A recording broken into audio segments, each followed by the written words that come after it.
We'll begin this holiday season special with a favorite tale of domestic bliss, Ron Carlson's The H Street Sledding Record, read by the Los Angeles-based actor Keith Sarabaita.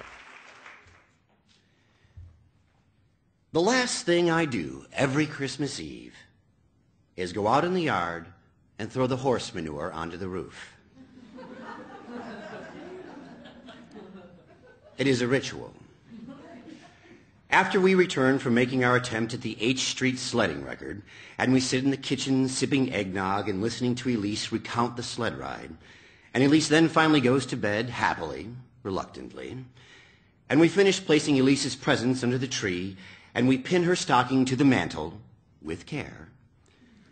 And Drew brings out 2 other wrap boxes, which anyone could see are for me, and I slap my forehead having forgotten to get her anything at all for Christmas, except the prizes hidden behind the glider on the front porch.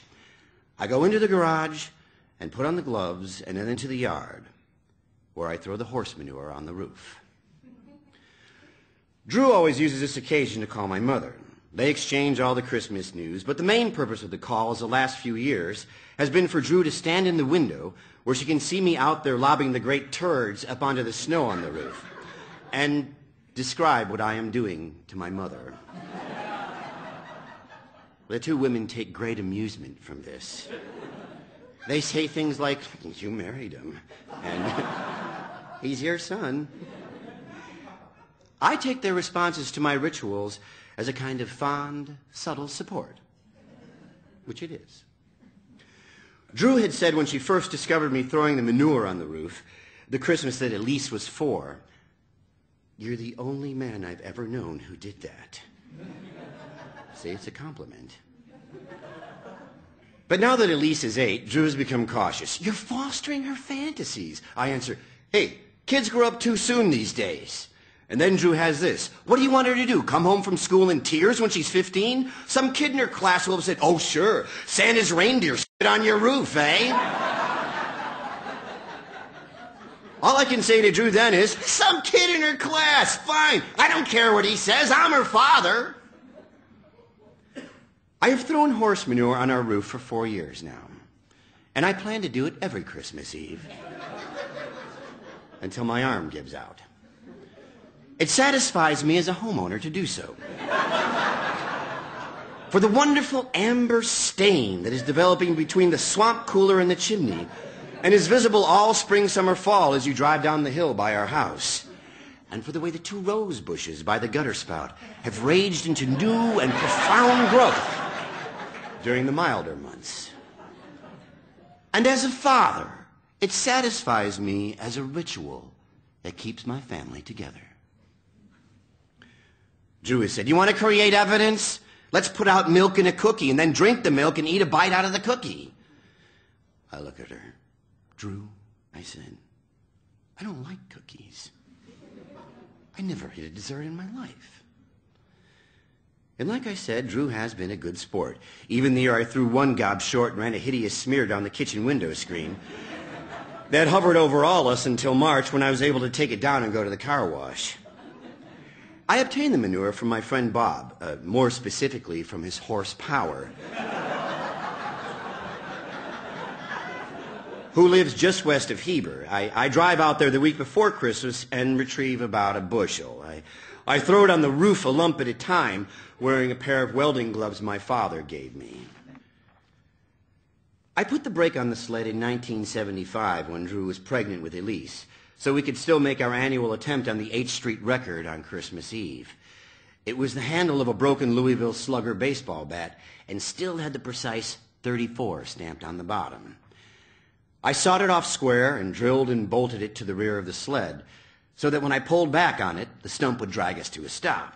As it turned out, it was one of the 2 years when there was no snow. So we walked up to 11th Avenue and H Street, as we promised, rain or shine, sat on the flexible flyer in the middle of the dry street on a starry Christmas Eve, and I held her in my lap. We sat on the sled like 2 basketball players contesting possession of her belly. We talked a little about what it would be like when she took her leave from the firm, and I had her home all day with the baby.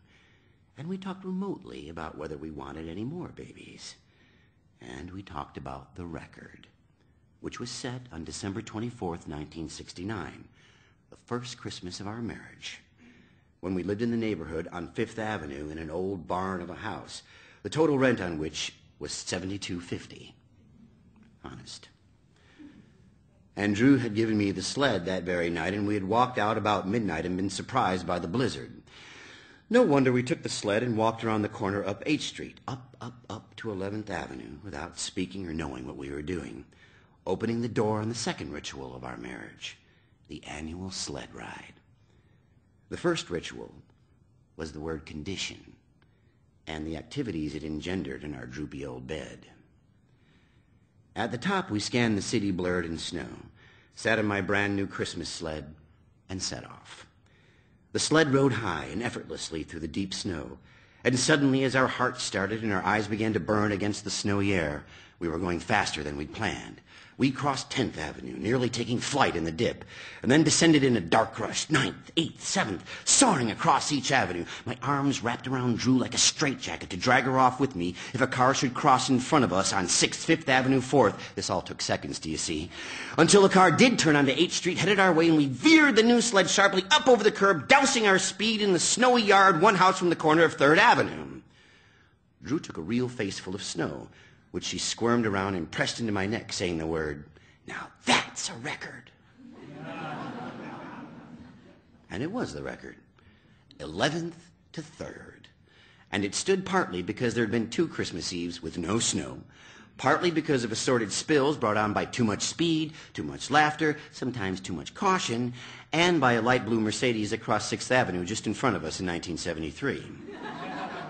Though some years were flops, there was nothing about Christmas that he least looked forward to as much as our one annual attempt at the H Street sledding record.